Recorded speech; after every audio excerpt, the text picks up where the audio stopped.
말세에 내 영을 모든 육체에 부어주리니 라는 제목으로 하나님의 말씀 증거하도록 하겠습니다. 오순절날 예루살렘의 마가의 다락방에 모인 제자들에게 갑자기 맹렬한 바람 같은 소리와 또 맹렬한 불 같은 별들이 임하자 120명의 제자들이 다 성령으로 충만함을 받고 성령께서 말하게 하심을 따라 큰 소리로 다른 방언을 말하기 시작했고, 그 소리를 듣고는 온 열방에서 예루살렘에 모여든 수많은 이 경건한 유대인들은 다 자기들이 난 곳의 언어로 그 말이 하나님의 큰 일을 말함임을 알아듣고는 크게 놀라워했다고 하고, 반면에 그 밖에 다른 사람들은 그들이 하는 말을 못 알아듣고 그들이 다 세술에 취한 거라며 그들을 조롱했다라고 했습니다. 이게 우리가 지난 시간까지 살펴봤던 13절, 2장 1절에서 13절까지 말씀이죠. 그러자 이제 베드로가 11사도와 함께 일어서서 그들에게 이제 큰 소리로 말하더라고요. 그게 오늘 우리가 살펴볼 14절부터 36절까지 말씀이에요. 이렇게 한편의 설교와 같은 건데요. 성령을 받은 후에 베드로가 처음으로 복음을 전하는 베드로의 첫 번째 설교로 보시면 돼요. 오늘 본문 14절부터 36절까지 말씀입니다. 14절 한번 보겠습니다. 베드로가 11사도와 함께 서서 소리를 높여 이르되 유대인들과 예루살렘에 사는 모든 사람들아, 이 일을 너희로 알게 할 것이니 내 말에 귀를 기울이라. 얼마 전만 해도 베드로와 11사도들은요, 유대인들이 무서워서 다락방에 숨어있던 자들입니다. 그렇죠? 그랬던 그들이 이제 담대히 복음을 전하는 자들로 돌변한 거예요. 그 이유가 뭘까요?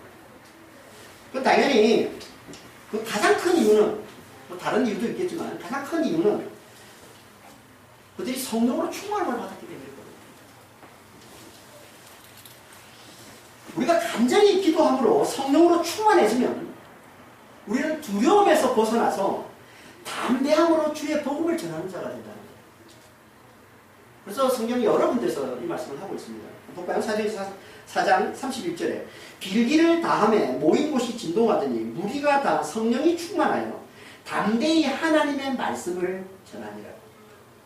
에베소 6장 19절에도 또 나를 위하여 구할 것은 내게 말씀을 주사 나로 입을 열어 복음의 비밀을 담대히 알리게 하옵소서 할 것입니다. 디모데후서 1장 7절에 하나님이 우리에게 주신 것은 두려워하는 마음이 아니요 오직 능력과 사랑과 절제하는 마음입니다. 여기 두려워하는 마음이 아니라 이 마음, 뒤에 뭐 절제하는 마음이 아니라 이 마음은 둘 다 훌륭해요. 헬라어로 훌륭해. 이건 영이라는 뜻입니다. 영. 그러니까 이 말은 하나님께서 우리에게 주신 건 성령 안에서 두려워하지 않는 거예요. 성령 안에서 담대히 복음을 전하며 그 복음에 합당한 능력과 사랑과 절제의 삶을 사는 거예요. 능력이 뭐예요? 우리 앞에 살펴봤지만 하나님이 주시는 능력. 병을 치유하고 부활을 누리면서 그리고 그 부활의 복음을 담대히 전하는 거죠. 이게 능력이에요. 그리고 사랑은 그 복음을 위해 자기를 내어주는 게 사랑인 거예요. 그 복음을 위해서. 그 절제는 자기 육신의 생각을 다스리는 게 절제입니다. 이 복음을 거부하고 이 복음을 대적하는 육신의 생각을 다스리는 거예요. 이게 절제라는 거예요. 이 능력과 사랑과 이 절제의 삶을 사는 거예요. 이게 성령께서 우리에게 주시는 두려움 없는 담대한 삶입니다. 이게 있어야 부활과 영생을 영원토록 누리는 큰 상을 받는다는 겁니다. 히브리서 10장 35절에 그러므로 너희 담대함을 버리지 말라. 이것이 큰 상을 얻게 합니다. 담대함이 큰 상을 얻게. 큰 상이 뭐겠어요? 그 위에 나오는 히브리서 10장 앞부분의 3, 4절에 보면은 영구한 소유, 더 낫고 영구한 소유, 기업. 그게 뭐겠어요? 하나님 나라죠. 부활과 영생을 영원토록 누리며 사는 삶인 거죠. 이걸 가져서 드리는 게 이 담대함이라는 겁니다. 이렇게 담대히 복음을 전하면서 그 복음에 합당한 삶을 사는 것, 이 능력과 사랑과 절제의 삶을 살다가 마침내 영원토록 부활과 영생을 풍성히 누리며 사람이 큰 상을 얻게 해주는 것. 이게 뭐라고? 이게 성령께서 주시는 감대. 그래서 이 베드로 이 비겁하고 이 두려움이 많아서 너무나 연약했던 이 베드로가 성령 충만하면 이렇게 담대해졌다. 그렇게 담대해진 베드로가 그곳에 모인 모든 유대인들과, 그렇죠? 열방에서 모였던 유대인들, 그리고 이 예루살렘 주민들, 그들 향해서 큰 소리로 말하더라는 거예요. 뭘 말했을까요? 당연히 자신들에게 일어난 일이 뭔지를.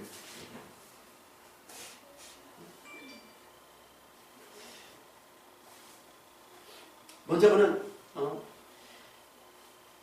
자신들이 일어난 이 일은 지금 그들이 생각하는 그 청중들, 모인 그 무리들, 그들이 생각하는 것 같이 술에 취한 게 아니라, 술에 취한 게 아니라. 이게 15절 말씀이죠.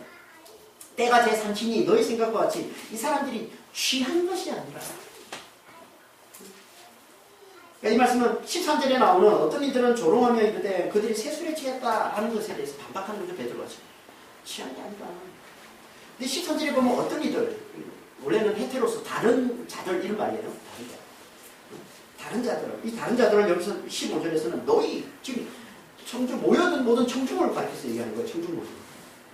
그러니까 무슨 얘기예요, 이 말은 지금? 그러니까 제자들이 성령 충만함을 받아서 다른 방언으로 하나님의 큰 일을 말하는 걸 알아듣지를 못해서 그들을 세술에 취했다고 하는 자들이 꽤 많았음을 보여주는 거예요. 그래서 청중 너희들이 생각하는 것 같이 그렇게 술에 취한 게 아니다. 이 세술에 취했다는 말은요, 달콤한 술에 취한 걸 얘기하는 거예요. 달콤한 향기로운 아주 좋은 술. 그래서 기분이 좋은 걸 얘기해요. 달콤한 술에 취해서 기분이 좋아서 큰 소리를 떠드는 거, 이걸 얘기하는 겁니다.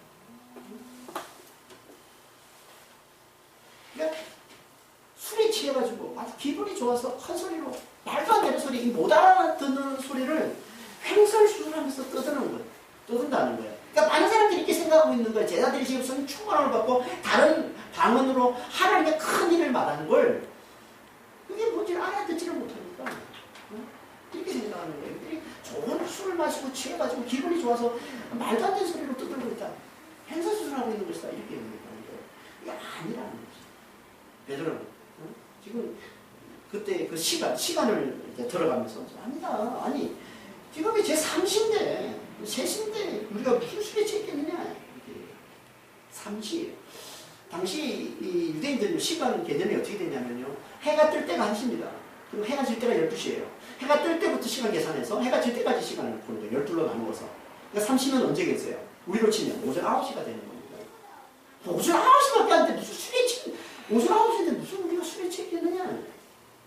그리고 명절 때는요. 유대인들은 명절 때는 10시까지가 금식입니다. 아무것도 먹지 않아요. 아무것도 먹지 않는 시간에 우리가 무슨 술에 취해서 말도 안 되는 소리, 못 알아듣는 소리로 횡설수설한다고 합니다. 이거 말이 안 되는 거예요. 그러니까 자신들에게 일어난 일은 절대 그런 게 아니에요. 그러면서 16절에 이렇게 얘기하고 있습니다. 이는 곧 선지자 요엘을 통해서 말씀하신 것이다. 그러니까 우리가 하고 있는 일, 우리에게 일어난 이 일은 선지자 요엘을 통해서 하나님이 말씀하신 게 성취된 거다. 이런 말씀입니다. 그러면서 선지자 요엘을 통해서 하나님이 말씀하신 걸 이제 그 요엘서를 인용해서 말씀하고 있는데 그게 17절부터 21절까지 말씀입니다. 17절부터 21절. 이건 이제 요엘서 2장 28절에서 32절까지 말씀을 거의 대부분 그대로 인용하고 있는 거예요. 17절부터 21절까지 말씀은 요엘서 2장 28절에서 32절 말씀을 그대로 인용하고 있습니다. 17절 한번 볼까요? 하나님이 말씀하시기를 말세에 내가 내 영을 모든 육체에 부어주리니 너의 자녀들은 예언할 것이요 너의 젊은이들은 환상을 보고 너의 늙은이들은 꿈을 꾸리라. 여기 보면 17절에 말세에 내가 내 영을 모든 죄에 부어주리니 이 말세라는 단어가 실제로 요엘서 2장 28절에는 안 나옵니다. 말세라는 단어 대신에 거기는 이후에라는 단어가 이후에. 이걸 이제 성령에 감동된 베드로가 말세로 표현하고 있는 거예요. 하지만 실제로 이게 말세가 맞습니다. 말세에 일어난 일을 요엘 선지자가 예언하고 있는 거예요. 말세. 마지막 때라고도 하고 마지막 날들이라고도 하는 이 말세. 말세가 뭡니까? 말세가 뭐예요? 언제부터가 말세? 성경에서 얘기하고 있는 말세는요. 2000년 전 예수님께서 이 땅에 오실 때부터 시작해서 우리의 죄를 짊어지시기 위해서 예수님께서 이 땅에 오셔서 그분이 죽으시고 부활하셔서 하늘에 오르시고 성령을 보내셔서 믿는 자들을 통해서 그 복음을, 그 구원의 복음은 온 열방에 전파하는 오랜 이 날들을 다 지나서 이 날들이 다 완수되고 그래서 그리스도께서 다시 심판하시러 오시는 그날까지 이걸 다 포함해서 이걸 말세예요. 이 전체 기간 예수님께서 2000년 전에 예수님이 오신다는 것부터 해서 그분이 다시 오시는 심판하시러 다시 오시는 그날까지를 다 포함해서 말세라고 합니다. 우리는 지금 말세 살고 있는 거예요. 마지막. 그래서 성경에서 자주 예수님이 오신 이후의 때를 다 말세 마지막 때라고 얘기하는 겁니다. 히브리서 1장 2절에 이 모든 날 마지막에는 아들을 통하여 우리에게 말씀하셨으니 이 아들을 만유의 상속자로 세우시고 또 그로 말미암아 모든 세계를 씌우셨느니라. 베드로전서 1장 20절에 그는 창세전부터 미리 알린 바 되심이나 이 말세에 너희를 위하여 나타내신 바 되었으니. 요한일서 2장 18절에 아이들아 지금은 마지막 때야. 그러니까 열심지자가 얘기하고 있는 이 말씀은요. 구원자 그리스도 그 메시아께서 오시기 700년 전에 열신자가 살았던 데가 700년 뭐 정확하진 않아요. 700년이라고 하고 500년이라고 하면 메시아마다 좀 다르긴 하지만 하여튼 700년 전에 살았던 이 선지자 요엘이 그리스도께서 오신 이후의 날들 곧 말세를 바라보고 예언으로 말씀하고 있는 게 이 요엘서의 말씀입니다.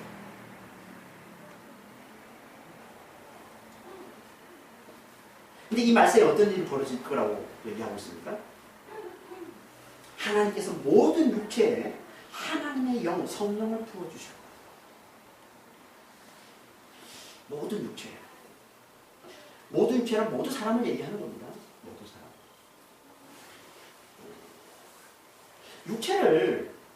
육체를 사람을 나타내는 이 표현으로 쓰는 건요. 인간의 이 무상함, 인생의 이 무상함을 나타내기 위해서 쓰는 표현입니다. 육체를 사람으로 나타내는 단어로 쓸 때 인생의 무상함을 나타내는 표현을 씁니다. 이 육체라는 단어가 바사인데 바사의 원래 뜻은요. 신선하다, 싱싱하다, 만발하다, 꽃이 만발하게 피다 이런 뜻이에요. 싱싱하다, 신선하다 이런 뜻이에요. 이 단어를 가지고 잠시 신선하다가 잠시 싱싱하다가 시들어버리고 많은 존재를 나타내는 의미로 쓰고 있는 거예요. 이 단어를 가지고. 하나님 앞에 모든 인간, 모든 인생은 잠깐 있다가 시들어버리고 많은 아무것도 아닌 존재임을 나타내는 겁니다. 그래서 모든 육체를 뭐라고 해요? 풀같다. 베드로서 1장 24절에서 25절에 모든 육체는 풀과 없고 그 모든 영광은 풀의 꽃과 같으니 풀은 마르고 꽃은 떨어지되 오직 주의 말씀은 새새토록 있도다 하였으니 너에게 전한 복음이 이 말씀이니라.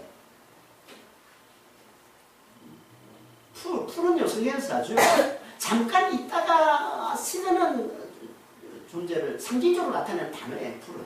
그래서 시편 90편 6절에 보면 풀은 아침에 꽃이 피어 자라다가 저녁에는 시들고 마르는 실제로 풀이 아침에 났다가 저녁에 그러지는 않잖아요. 뭘 나타내는가? 그렇게 잠깐 있다가 시들고 마는, 그렇게 잠깐 있다가 말라버리고 마는 게 풀이다. 그러니까 풀을 그러니까 잠깐 있다가 사라지고 마는 하면 존재로 대표해서 나타내는 표현이다. 근데 우리 이 모든 육체가, 모든 인생이 이런 풀과 같다는 거예요. 그러니까 영원한 하나님의 말씀, 영원한 이 구원의 복음을 붙들지 않으면 모든 육체는 다 풀과 같이 잠깐 있다가 말라버리고 많은 존재라는 거예요. 아무리 대단한 육체라도, 아무리 위대한 육체라도, 멋진 육체라도 풀의 꽃과 같다는 거예요. 그러니까 잠시 빛나다가 결국은 다 떨어져 시들고 많은 그런 존재에 불과하다는 거예요. 이게 육체라는 거예요. 이게 인생이라는 거예요. 이게 사람이라는 거예요.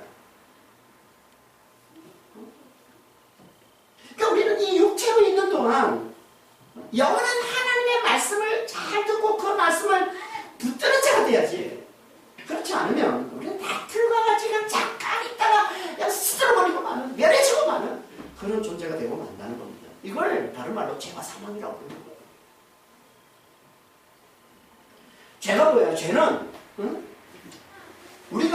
우리를 창조하신 하나님의 말씀을 듣지 않고 그 말씀을 무시하고, 그래서 하나님을 무시하고 하나님을 대적하면서 자기 육체만을 믿고 자기 육체를 위해서, 자기 육체를 자랑하며 그 육체를 위해서 살아가는 거예요. 이게 죄잖아요. 그러다가 하나님의 진노로 결국 영원한 멸망으로 떨어져서 영원토록 고통을 당하게 되는 거예요. 이게 사망이죠. 이게 죄와 사망을 얘기합니다.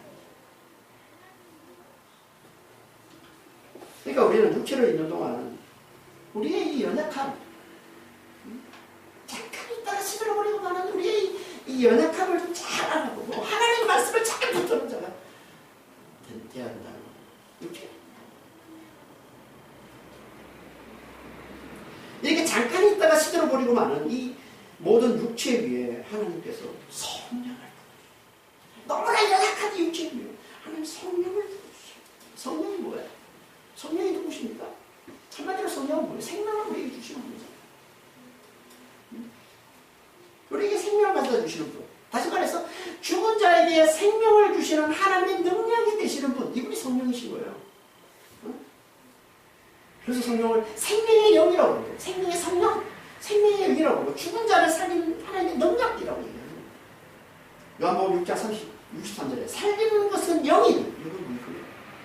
로마서 8장 2절에 이는 그리스도 예수 안에 있는 생명의 성령의 법이 죄와 사망의 법에서 너를 희망했습니다. 로마서 8장 11절에 예수를 죽은 자 가운데 살리신 이의 영이 너희 안에 거하시면, 그리스도 예수를 죽은 자 가운데 살리신 이가 너희 안에 거하시는 그의 영으로 말미암아 너희 죽은 몸도 살리시라. 그러니까 우리의 죽은 몸을 살리시는 분, 우리에게 부활과 영생을 가져다 주시는 분, 이분이 성령이시다.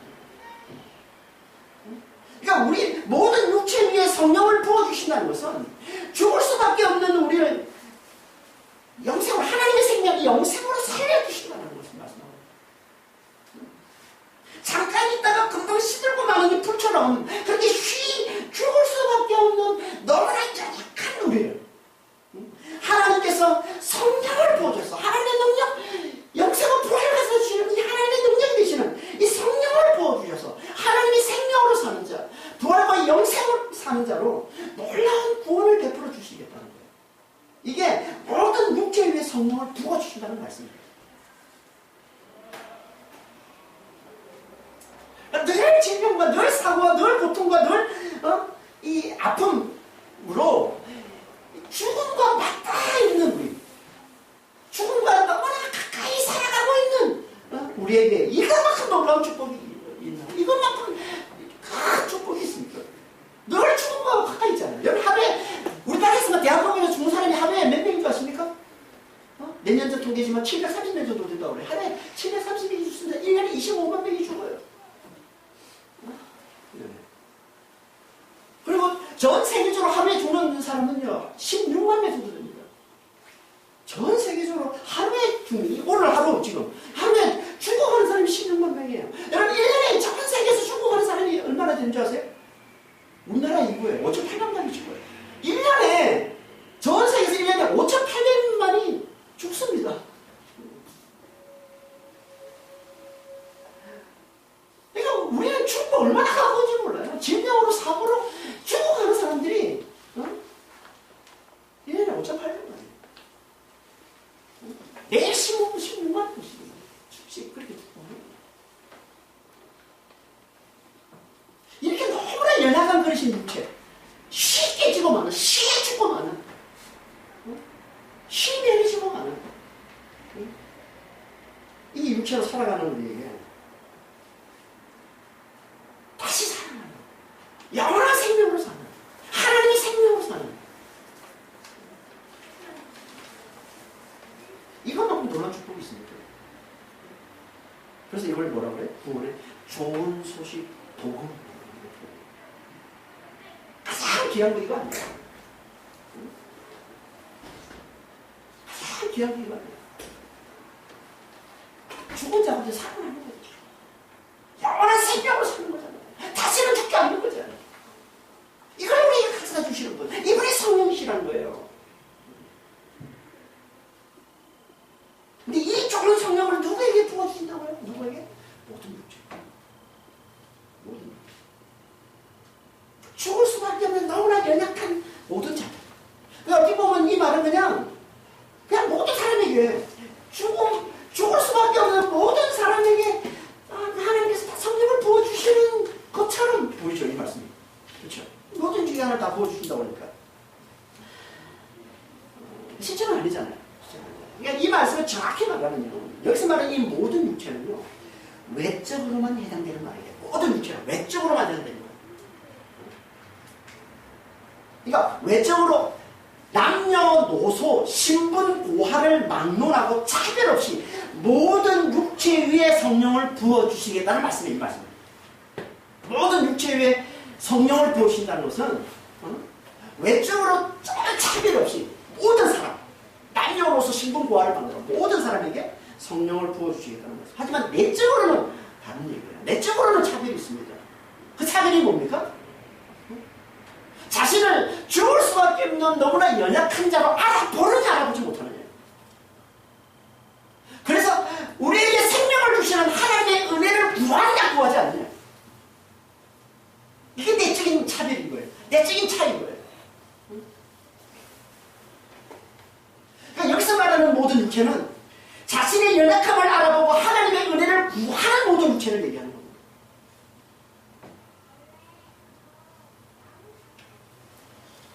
자신을 너무나 연약한 그릇인 이 육체로 알아보는, 쉽게 지고마는, 쉬시도고마는, 잠깐 있다가 말려버리고마는 너무나 연약한 존재, 육체로 알아보는 모든 육체 위에만 부활을 주시는, 영생을 주시는, 하나님의 생명으로 살게 하시는 하나님의 놀라운 능력, 성령을 부어 주신다는 말씀인 거죠. 아니면 성령을 주시지 않는다는 거예요. 성령을 주시지 않으면 멸망인 거죠. 잠깐 딱 사라져버리고 결국 시들어버리고 멸해지고만 멸망인 거예요. 성령이 부어지지 않는 거예요. 이렇게 자신의 연약함을 알고 하나님의 은혜를 구하는 것. 하나님의 은혜를 구한다는 것은 하나님께서 우리에게 주신 그 은혜, 곧 그리스도를 의지하는 거예요. 그리스도를 붙드는 거예요. 그리스도를 받아들이는 거예요. 그렇죠? 이게 뭐예요? 자신의 연약함을 알아보고 하나님의 은혜를 구하는, 그리스도의 은혜를 붙드는, 이게 곧 뭡니까? 이게 믿음. 믿음은 자신의 연약함을 알아보고 자신이 죽을 수밖에 없는 존재임을 알아보고 창조주 하나님의 은혜만을 가지고 구하는, 이게 믿음이에요. 은혜를 주신 그리스도만을 가지고 붙드는 것, 이게 믿음입니다. 그래서 성경에서 항상 성령은 믿는 자에게 주신다고 합니다.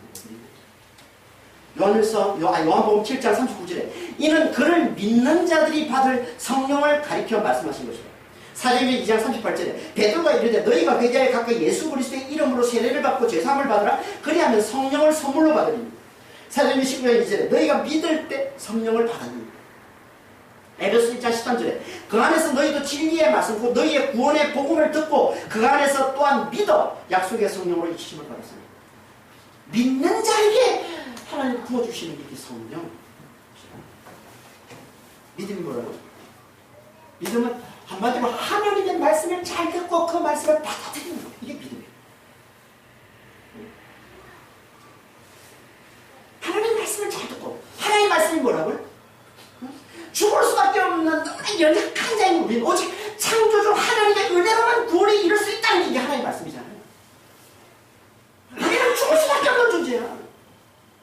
우리는 하나님 없이, 은혜 없이는 죽을 수밖에 없는 존재야. 하나님의 은혜로만 사는 자야. 이게 하나님의 말씀이잖아요. 하나님께서 은혜로 우리를 구원해 주시는 거야. 이게 하나님의 말씀이잖아요. 이 하나님의 말씀을 잘 듣고 하나님의 은혜를 구하는 거. 그 말씀을 잘 받아들이는 게 뭐겠어요? 그 하나님의 은혜를 구하는 거잖아요. 그게 말씀을 잘 받아들이는 거잖아요. 응?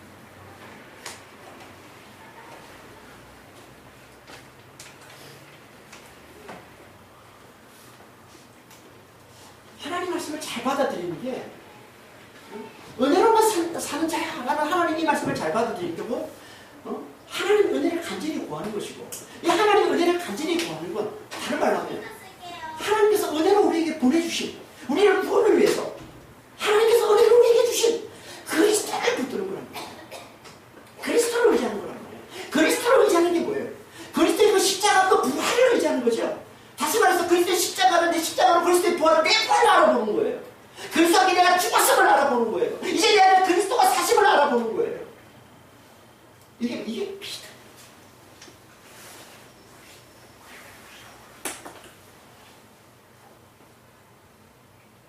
이 믿음을 가진 모든 육체 위에 성령을 부어주시는 거예요.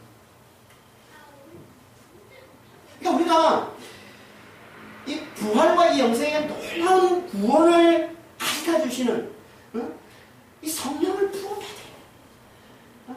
하나님께서 우리의 성령을 쏟아 부어주시려면 쏟아 부어주시려면 하나님의 생명을 살게 하시고 부활을 살게 하시는 이 하나님의 놀라운 능력이 되시는 이 성령을 우리에게 쏟아 부어주시려면 어떻게 해야 된다는 거예요? 우리에게 이 믿음이 있어야 된다. 하나님 말씀을 잘 듣고 그 말씀을 받아들이는 믿음이 있어야 된다. 하나님께서 은혜로만 우리를 구원하신다는 그 말씀을 잘 듣고 하나님의 그 은혜만을 간절히 구하는 믿음이 있어야 된다는 거예요. 하나님 우리에게 은혜로 베푸신, 은혜로 우리에게 주신 그 그리스도, 그분의 그 십자가, 그 부활만을 간절히 의지하는 믿음이 있어야 된다는 거예요. 그리스도와 함께 내가 죽었다는, 그리스도와 함께 십자가에 못 박혀 함께 죽었다는 이걸 받아들이고 이제 내 안에 그리스도께서 사신다는 이 진리를 받아들이는 이 믿음이 있어야 된다는 거예요.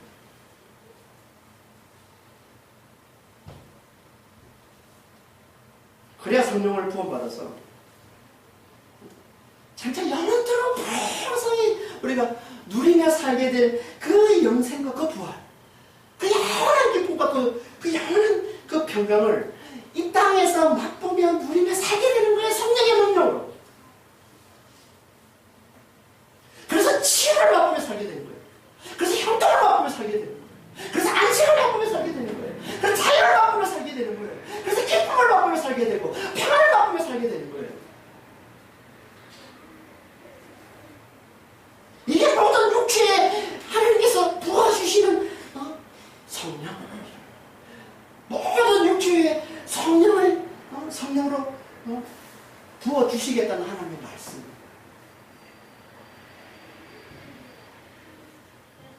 놀라운 구원을 베풀어 주시겠다는 거예요. 부활과 영생을 누리며 살게 해주시겠다는 거예요. 그걸 맛보며 살게 해주시겠다는 거예요. 이 땅에서.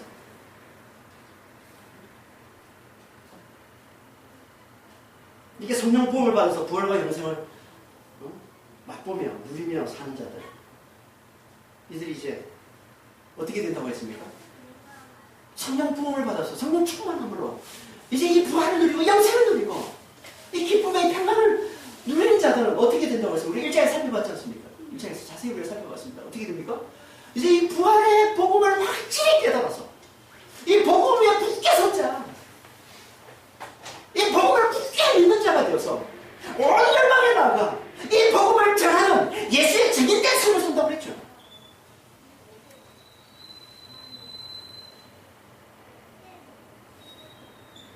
이걸 다시 말씀하고 있는 게 이게 17절 후반절 말씀입니다. 17절 후반절에 이렇게 말씀하고 있습니다. 내가 내 영을 모든 육체에 부어주리니 너희의 자녀들은 예언할 것이요 너희의 젊은이들은 환상을 보고 너희의 늙은이들은 꿈을 꾸리라. 여기 보면 자녀들이라고 했는데 원에 보면은 아들들, 너희의 아들들, 너희의 딸들 이런 말이에요. 아들들, 딸들, 젊은이들, 늙은이들, 그리고 18절에 가면 또 남자 종들, 또 여자 종들, 이런 단어들이 나오는데 이 단어들은 다 뭘 얘기하는 겁니까? 17절 앞에서 얘기했던 이 모든 육체에 해당되는 자들이 누군지를 말씀하고 있는 거예요. 모든 육체에 해당되는 자들이 예를 열거하고 있는 거예요, 지금. 모든 육체가 뭐라는 거예요? 모든 육체. 남녀노소, 신분, 고하를 막론하고 모든 사람. 외적으로. 차별이 아이든 어른이든 젊은이든 여자든 남자든 차별이 없이 모든 사람. 이거는 당시에 요즘은 당신은 이거는 너무나 거칠은 거예요. 아이들과 여자들은 사람 취급할 때도 사람 취급을 안 했잖아요. 하나님께서 아이든 여자든 남자든 종이든 모든 사람에게 차별이 없이 성령을 보여주시겠다고 말씀합니다. 그래서 그 속에 뭐가 있어야 될까? 그 속에 자신을 너무나 연약한 그 육체로 알아보는, 그래서 하나님의 은혜만을 간절히 구하는 믿음이 있어야 되는 거죠. 그럼 그들에게 하나님께서 성령을 부어주십니다.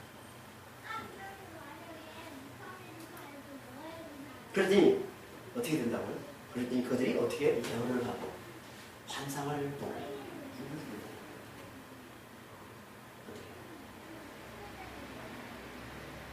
아이들은 예언하고 뭐 젊은이들은 환상을 보고 늙은이는 꿈을 꾸고 늙은이는 예언을 못하고 꿈만 꾸고 그런 게 아니라 같은 말을 하는 거예요. 예언, 환상, 꿈은요 같은 말을 하는 거예요. 성경에 자주 예언, 환상, 꿈은 같은 의미로 자주 쓰이는 거예요. 민수기 12장 6절에 너희 중에 선지자가 있으면 나 여호와가 환상으로 나를 그에게 알리기도 하고 꿈으로 그와 말하기도 하고. 여기 선지자 나비인데요. 히브리어로 나. 동사가 나바예요. 예언하다라는 단어가 나바입니다.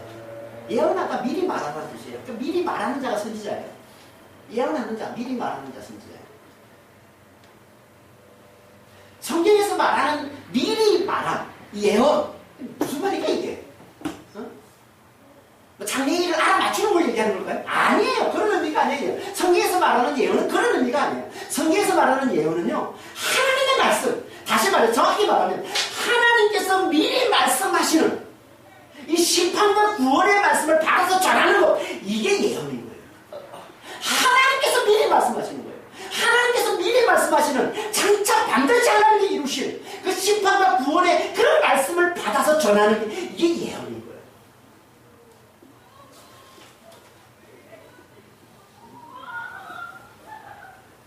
우리가 생각하는 뭐 장래에 뭐 일어날 일을 알아맞추고, 뭐 동쪽으로 가면 기인이 만나고, 뭐 서쪽으로 가면 뭐 재앙을 만나고, 이런 말도 안 되는 이런 건요 하나님을 흉내내는, 그래서 하나님을 못 믿게 만드는, 그래서 하나님이 너무나 가정스럽게 여기는 사악한 점술, 사심, 점치는 것, 우상숭배라고 그러죠 이거는. 그러니까 점치를 가진 사람들은 다 우상숭배하는 거예요. 내일 무슨 일이 일어날까? 내일 재앙을 만나지 않아. 귀인을 만나야 되는데, 그러면서. 성경에서 말하는 예언은 전혀 그와 상관없는 거예요.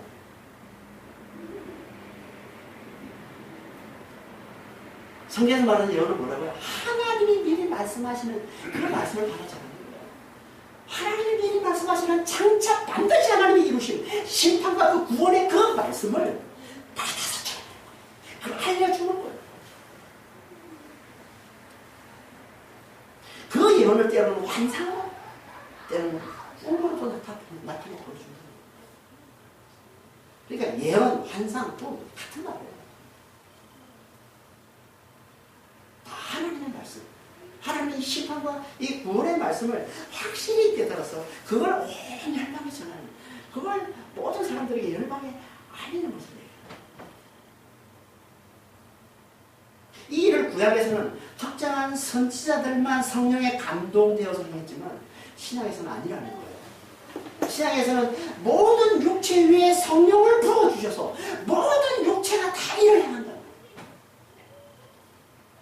그러니까 하나님의 말씀을 듣고 믿는 자는 모두가 다 남녀노소 신부구하를 막론하고 모두가 다 성령 부음을 받아서 하나님의 이 심판과 이 구원의 이 말씀을 확실히 깨달아서 그 말씀을 온 열방에 전하는 자가 된다는 겁니다. 좀 더 구체적으로 말하면 하나님의 말씀을 듣고 믿는 자는 모두가 다 성령 부음을 받아서 부활과 영생을 누림으로 이 부활의 복음을 확실히 깨닫고 그 복음을 온 열방에 전하는 예수의 증인된 삶을 살게 될 걸 말씀하고 있는 거예요. 이게 예수님 오시기 700년 전에 선지자 요엘이 예언한 모든 모든 육체가 성령 부음을 받아서 예언을 하고 환상을 보고 꿈을 꾸게 될 것이라는 말씀이라는 겁니다. 이게. 그러니까 모든 육체가 성령 부음을 받아서 예언을 하고 환상을 보고 꿈을 꾼다는 건 하나님의 말씀을 듣고 믿는 자는 누구라도 다 성령 부음을 받아서 부활과 영생을 누리게 될 것이고, 이게 부활과 영생을 누리는 자는 부활의 복음을 확실히 깨달아서 그 복음을 온 열방에 전하는 예수의 증인의 삶을 살게 될 것이다 라고 말씀하고 있는 겁니다.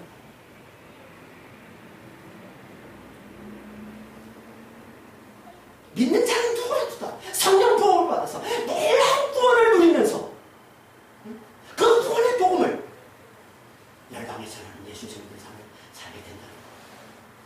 누구라도 다 성령 부음을 받아서.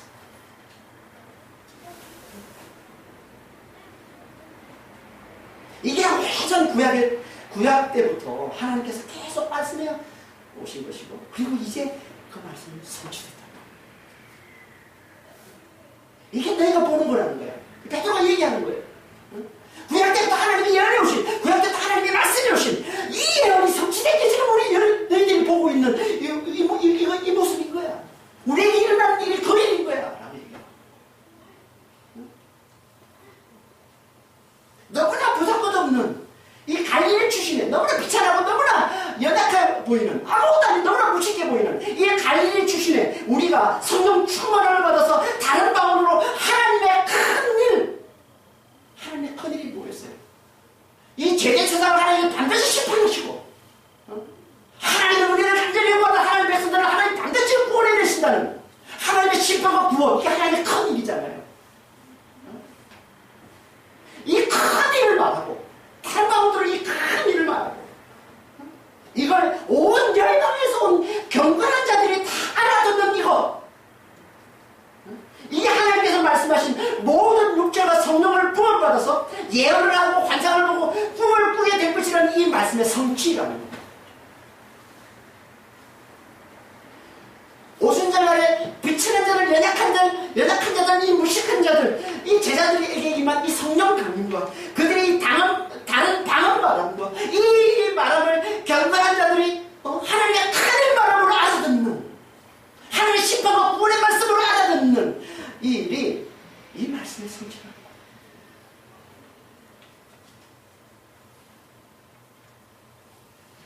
그래서 연약한 우리도 믿을 때 성령을 부어받아서 부활을 누림으로 부활의 복음을 확실히 깨달아 그 복음을 열방에 전하는 예수의 증인의 삶을 살고 있는 겁니다. 맞습니까?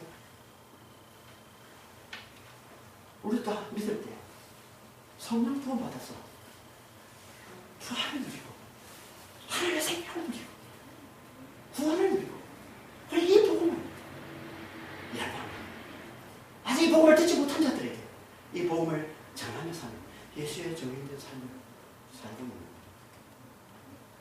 그렇게 살고 계시는 건 맞나요? 아니라면 그리고 그러지 못하고 있다 우리가. 뭐가 문제입니까? 뭐가 잘못된 거예요? 둘 중에 하나겠죠. 말씀이 잘못됐구나. 모든 육체의 성령을 부어주신다고 그랬는데, 말씀 모든 육체의 성령을 부어주신다고 그랬는데 이 말씀이 잘못됐구나. 아니면 우리가 제대로 믿지 않거나, 둘 중에 하나겠죠.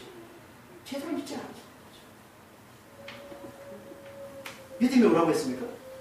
너무나 연약한 우리, 하나님의 은혜로만 살 수 있다는 하나님의 말씀을 잘 듣고 그 말씀대로 자기를 부인하고 하나님의 은혜만을 간절히 구하는, 그대로 하나님께서 우리에게 주신 그리스도만을 간절히 의지하는 것, 이게 믿음이라고 했잖아요. 자기를 부인하고 하나님의 은혜만, 자기를 부인한다는 건요, 우리가 조금 전에 찬양했던 그 찬양처럼 나는 연약하다고 고백하는 게 이 자기 부인이에요. 나는 부족합니다. 은혜 없이는 나는 아무것도 아닙니다. 은혜 없이는 나는 죽은 자입니다. 은혜 없이는 나는 너무나 연약한 자입니다 라고 인정하는, 이게 자기 부인인 거예요. 그래서 하나님의 은혜만을 의지합니다. 이게 자기를 부인하고 하나님의 은혜만을 간절히 구하는, 이게 믿음이에요.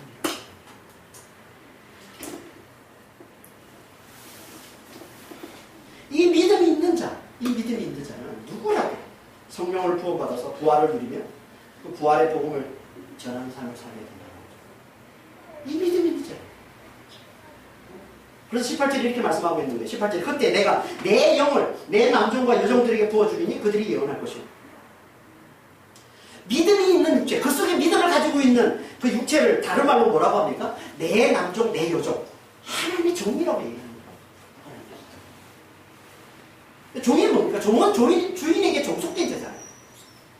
주인에게 속한, 주인의 소유잖아요. 주인의 것으로 사는 자잖아요. 이게 종인 거예요. 그러니까 하나님의 종은 무슨 말이에요? 하나님이 주신 것으로 사는 자, 하나님의 은혜로 사는 자를 말하는 거예요. 그러니까 자기를 부인하고 하나님의 은혜 없이는 아무것도 아닌 자임을 알아보고 하나님의 은혜만을 간절히 구하는 거예요. 하나님의 은혜만을 간절히 유지하는 거예요. 은혜를 주신 그리스도만을 간절히 붙드는 거예요. 그리스도 십자가 부활만을 간절히 유지하는 거예요. 이게 뭐예요? 이게 믿음. 이게 그 속에 믿음을 가진 육체예요. 이게 하나님의 종이라는 겁니다. 하나님의 은혜만을 간절히 구하며 살아가는 거예요. 하나님 은혜 없이는 아무것도 아님을 알아보고 그게 종이잖아요. 하나님이 없이는 주인이 없이는 아무것도 아님을 알아보고 그 주인의 것으로 주인의 은혜로만 사는 자를 알아보고 그 주인의 은혜만을 간절히 구하며 살아가는 거예요. 이게 하나님의 종. 그 속에 믿음을 가지고 있는 육체. 하나님의 종이에요. 그러니까 우리가 성령을 부어받지 못하는 건요. 자신을 하나님의 종으로 인정하지 않기 때문에 그런 거야. 하나님의 은혜 없이 틀과 같이 아무것도 아닌 존재임을 인정하지 않기 때문에. 틀과 같이 너무나 연약한 존재임에도 불구하고 여전히 자기 자신의 주인으로 여기고 자기를 자랑하면서 자기를 위해 살고 자기를 높이며 살게 되는 거예요. 자기가 주인이야. 오히려 하나님을 자기 종처럼 여기면서 나를 위해서 하나님이 도와주셔야죠. 하나님 섬기러 오셨다면서요. 저를 섬기시다면서요. 이렇게 신앙생활 상태를 얼마나 말해요. 하나님 믿는다고 했어요. 그건 믿음이 뭐지? 자기는 없음으로 알아보는 게 은혜 없이는 하나님의 은혜 없이는 없음으로 알아보는 게 믿음인데 그래서 하나님의 은혜만을 보는 게 믿음인데 하나님의 것으로 사는 자를 알아보고 그걸 고백하고 하나님만을 붙드는 게 믿음인데 마치 하나님을 자기 신뢰처럼 자기 종처럼 여기는 사람 그게 무슨 믿음이에요? 그건 믿음 없는 거죠. 아무리 열심히 교회를 다니고 있다 해도 근데 그렇게 사는 자들이 많은 거예요. 그러니까 하나님의 종으로 자기를 하나님의 종으로 인정하지 않냐? 여전히 자기 자신의 주인으로 자기 자신의 주인으로 여기는 자기를 사랑하며 살아가고 있습니다. 절대 하나님의 은혜의 성령을 부어받을 수 없는 우리에게 부활을 가져주시는 우리에게 영생을 가져주시는 하나님의 생명을 가져주시는 죽은 자를 다 살리게 해주시는 우리에게 영원한 기쁨과 영원한 평강을 가져주시는 치유와 형통과 자유와 양식을 누리며 살게 해주시는 이걸 맛보며 살게 해주시는 이 땅에서 이 성령을 부어받을 수가 없는 겁니다. 구원을 받을 수가 없는 겁니다. 구원을 누릴 수가 없는 겁니다. 부활을 누리며 살 수가 없는 겁니다. 치유를 누리며 맛보며 살 수 없는 거예요. 형통을 맛보며 살 수 없는 거예요. 성령 안에서 진정한 자유를 맛보며 살 수가 없는 거예요. 진정한 기쁨을 맛보며 살 수가 없는 거예요.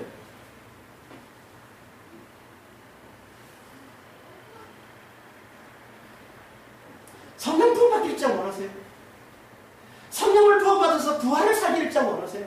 부활을 누리며 살기를 진짜 원하세요? 부활을 누림으로 부활의 복음을 확실히 깨달아서 이 부활의 복음을 열방에 증거하는 예수의 증인된 삶을 진짜 살기를 원하세요?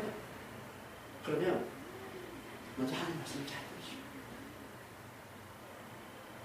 우리는 하나님의 은혜 없이는 살 수 없는 자예요. 오직 창조주 되시니까 하나님의 그 은혜로만 사는 자라는 그 하나님의 은혜로만 구원에 이룰 수 있는 자라는 이 하나님 말씀을 잘 들으시기를 바랍니다. 그래서 하나님 없이는 아무것도 아닌 너무나 연약한 점을 잘 알아보고 하나님의 은혜만을 간절히 구하는 자, 그 속에 믿음을 가지고 있는 이 육체가 된 자, 곧 하나님의 종이 되시길 바랍니다. 그럼 반드시 하나님께서 거기에 성령을 부어주셔서 반드시 부활을 누리게 해주십니다. 반드시 부활의 복음을 확실히 깨닫게 해주십니다. 그리고 그 부활의 복음을 열방에 증거하는 예수의 정인된 삶을 반드시 살게 해주십니다. 그런 것들에게 주어지는 게 그게 뭐라고요? 영원토록 부활과 영생을 풍성하게 누리며 사는 환상. 히브리서 10장 35절에 살펴봤다. 단지 자들에게만 주어지는 이 환상. 이걸 우리가 받아 누리며 살 수 있다. 그 말씀을 우리가 이 말씀을 하나님의 말씀 잘 들으시고 하나님 은혜 없이는 없습니다. 하나님 은혜 없이는 아무것도 아니에요. 죽을 수밖에 없는 자예요. 하나님의 그 창조주신 그 하나님의 그 은혜로만 사는 자예요. 이 하나님 말씀을 잘 들으시고 그 말씀을 잘 받아들이는 자. 그래서 하나님의 은혜를 간절히 구하며 사는 자. 곧 하나님께서 은혜로 우리에게 보내주신 그리스도고 메시아. 그분을 굳게 붙들고 살아가는 자. 그분의 그 십자가를 내 십자가로, 그분의 그 부활을 내 부활로 알아보고 그 그리스도만을 굳게 의지하고 살아가는 자 되셔서 그들에게 부어주는 이 성령 충만, 이 성령을 충만하게 부어받아서 부활을 누리고 영생을 기쁨과 평강을 누리고 치유와 안식과 자유를 맛보면 이 땅에서 맛보는 사람들, 이 축복된 삶을 잘 살아가시는 그 믿음의 소득을 다하시고 예수님 주 하나님 아버지, 자신은 하나님의 은혜 없이는 아무것도 아닌 존재 육체로 바라보고 하나님의 은혜만을 간절히 구하는 자만 오순절에 제자들에게 성령이 충만하게 임하신 것처럼 그렇게 성령을 충만하게 부어받아서 부활을 누리며 부활의 복음에 굳게 서서 부활의 복음을 확실히 깨달아서 그 복음을 온 열방에 전하는 예수의 증인된 삶을 산다고 주님 말씀하셨어. 아버지 하나님, 저희들은 정말 하나님 말씀을 잘 듣고 하나님의 은혜 없이는 살 수 없는 자, 오직 하나님의 창조주신과 하나님의 그 은혜로만 살 수 있다는 아버지 하나님, 이 하나님의 말씀을 잘 듣고 그 말씀을 잘 받아들입니다. 하나님의 은혜를 간절히 구하고 하나님의 긍휼을 간절히 구하므로 그들에게 부어주시는 이 성령 충만함 잘 받아서 이 땅에서 부활과 영생을 맛보며 산다가 영원토록 그 부활과 영생을 풍성히 영원토록 누리며 사는 그런 하나님의 존재가 될 수 있도록 저희를 축복해 주시는 도하여 주시옵소서. 감사합니다.